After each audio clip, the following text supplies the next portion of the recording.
अनुसूचित जातीऐवजी अनुसूचित जमाती हा उल्लेख केला होता आणि त्या उल्लेख असा का केला याचं कोणतंही उत्तर आजच्या सभेमध्ये मिळू शकलेलं नाही. यामुळे शासन आमची अनुसूचित जाती जमाती या प्रवर्गाची गळचेपी करते की काय आणि ह्याच्यावरती कोणाचा राजकीय दबाव आहे का? अनुसूचित जाती जमातीला आरक्षणापासून वंचित ठेवावं हा कोणाचा डाव आहे का? हा डाव जर असेल तर आम्ही हाडून पाडू अनुसूचित जाती जमाती प्रवर्ग पूर्ण म्हसळा तालुका या गोष्टीचा आम्ही निषेध करत आहोत. नमस्कार. पंचायत समिती निवडणूक 2026 मध्ये जी अनुसूचित जातीसाठी आरक्षण पडलं होतं त्या आरक्षणामध्ये इथे उमेदवार न मिळाल्यामुळे उमेदवारी कुठल्याही वार्डामध्ये अनुसूचित जातीचा उमेदवार इथे सोडत निघाली नाही आणि त्यामुळे इथे उमेदवार देता आला नाही. याचं कारण माननीय तहसीलदारांनी अद्यापर्यंत आम्हाला दिलेलं नाही. तसेच आज त्या त्या आरक्षणावरती फेर सोडत जाहीर केली होती आणि त्या फेर सोडतीमध्ये सुद्धा जे पत्र निघालं अनुसूचित जातीचं आरक्षण दाबलं गेलं, परंतु अनुसूचित जमातीचा उल्लेख त्या निवडणुकीच्या पत्रामध्ये दिलेला गेला आहे. त्यामुळे याचा सुद्धा जो काही अर्थ आहे तो समजत नाही आहे. म्हणजे अनुसूचित जाती आणि जमाती या दोन्हीही प्रवर्गांचे आरक्षण शासन दाबू पाहत आहे आणि तहसीलदारांनी जी केलेली काही चूक आहे म्हणायचं की त्याला काय म्हणायचं याचा कुठलाही उलगडा होत नाही आहे आणि ह्या गोष्टीचा आम्ही अनुसूचित जाती आणि जमाती सर्व समाज बांधव या गोष्टीचा आम्ही निषेध करत आहोत. शासनाने या गोष्टीचा दखल घ्यावी. आम्ही ह्याची दाद माननीय सर्वोच्च न्यायालय, माननीय जिल्हाधिकारी आणि माननीय कोकण आयुक्त यांच्याकडे सुद्धा याची दाद मागणार आहोत. शासनाचा गांभीर्याने विचार व्हावा. अनुसूचित जाती जमातीचे लोक आता पूर्वीसारखे राहिलेले नाही आहेत, ते सुशिक्षित झालेले आहेत. या गोष्टीचा धडा शासनाने घ्यावा ही विनंती. पीठासीन अधिकारी यांच्या नेमणुकीखाली आजची निवडणुकीची सभा आयोजित केली होती. या निवडणुकीच्या सभेमध्ये अनुसूचित जातीऐवजी अनुसूचित जमाती हा उल्लेख केला होता आणि त्या उल्लेख असा का केला याचं कोणतंही उत्तर आजच्या सभेमध्ये मिळू शकलेलं नाही. यामुळे शासन आमची अनुसूचित जाती जमाती या प्रवर्गाची गळचेपी करते की काय आणि ह्याच्यावरती कोणाचा राजकीय दबाव आहे का? अनुसूचित जाती जमातीला आरक्षणापासून वंचित ठेवावं हा कोणाचा डाव आहे का? हा डाव जर असेल तर आम्ही हाडून पाडू अनुसूचित जाती जमाती प्रवर्ग पूर्ण म्हसळा तालुका या गोष्टीचा आम्ही निषेध करत आहोत.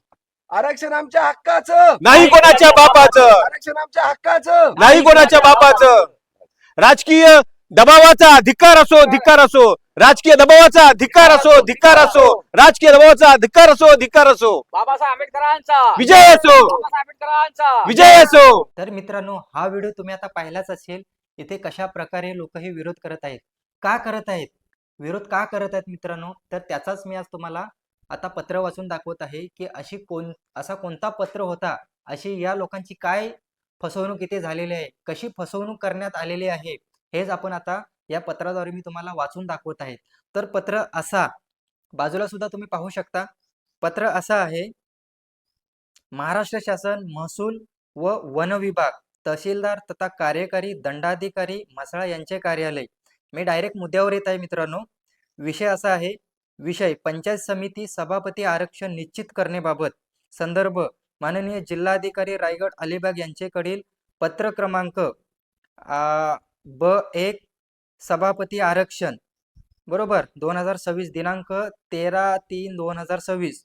आता याच्यामध्ये त्यांनी असं लिहिलेलं आहे, वरील विषयास अनुसरून कळवण्यात येते की पंचायत समिती म्हसळा येथील दिनांक 11/3/2026 रोजी सभापती पदासाठी घेण्यात आलेल्या निवडणुकीमध्ये अनुसूचित जमाती महिला या पदासाठी एकही उमेदवाराने नामनिर्देशन पत्र सादर केले नसल्याने सदरचे पद रिक्त राहिले आहे.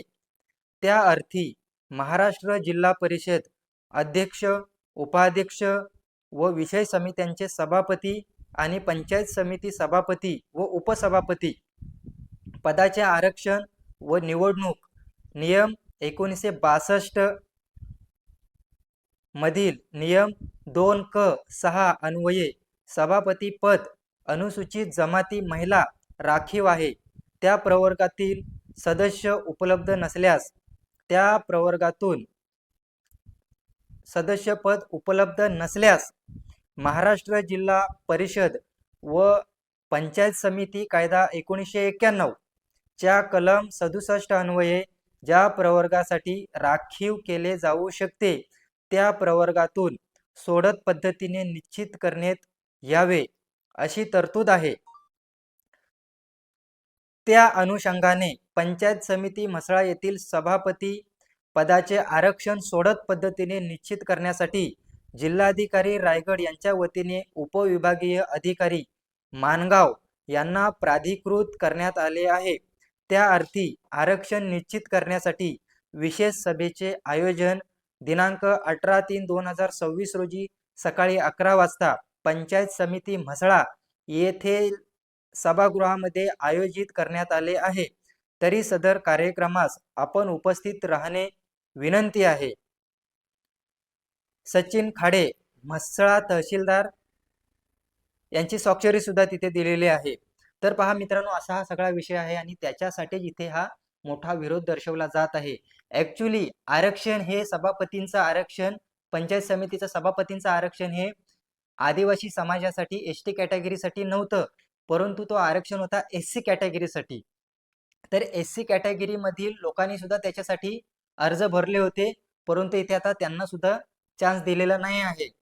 आणि इथे त्यांनी नमूद केलेल्या पत्रामध्ये की अनुसूचित जमाती म्हणजे एसटी, तर अनुसूचित जमातीसाठी हे आरक्षण होतं आणि अद्यापही एकही उमेदवाराने तिथे अर्ज केलेला नसल्या कारणाने ही जी 11 तारखेला निवडणूक झाली 11 तारखेची, त्या निवडणुकीमध्ये आदिवासींचा उमेदवार नसल्या कारणाने ते पद रिक्त आहे आणि आता ते पद आपण भरून काढण्यासाठी इथं त्यांनी आता ओबीसीची रिक्त जागा आहे किंवा ओबीसीला आरक्षण त्यांनी इथं आता जाहीर केलेलं आहे.